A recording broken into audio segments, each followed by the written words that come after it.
শীত পড়তে না পড়তেই বাড়ির আবদার হবে কড়াইশুঁটির কচুরি আর ছোট আলুর দম।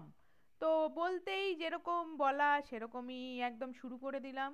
রবিবার ছুটির দিন একদম কোমর বেঁধে রেখে বললাম কড়াইশুঁটির কচুরি আর বেবি আলুর দম না করে একটু বেবু আলুর মনোহরা করলাম কড়াইশুঁটি দিয়ে, একটু অন্যরকম ধরনের। এই যে কড়াইশুঁটির কচুরি বানাবার জন্য প্রথমে পুর বানিয়ে নিলাম, পুর বানিয়ে তারপর ওগুলো ভরে নিলাম, তারপরে বেলে নিয়ে ভেজে তুললাম।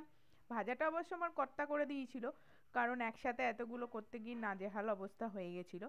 এবার এই দেখো কি সুন্দর আমরা পুর ভরা কড়াইশুঁটির কচুরিগুলো ঢালছি আর কি সুন্দরভাবে ফুলে উঠছে, একদম প্রত্যেকটাই খুব সুন্দরভাবে ফুলেছিল, একদম ফুলকো ফুলকো হয়েছিল। এবার এগুলো ভেজে ভেজে তুলে রাখছিল, আমি বেলে দিয়েছি, পুর ভরে দিয়েছি, সব ব্যাস ফাটাফাটি। এরপর এগুলোর সাথে আমি বেবি আলুর দম বানিয়ে নিয়েছিলাম। দম না, বেবি আলুর মনোহরা। এটা একটু অন্যরকম ধরনের, কাশ্মীরি আলুর দমের মতন অনেকটা টেস্টটা আসে, আর বেবি আলু দিয়ে তৈরি করা হয়েছিল।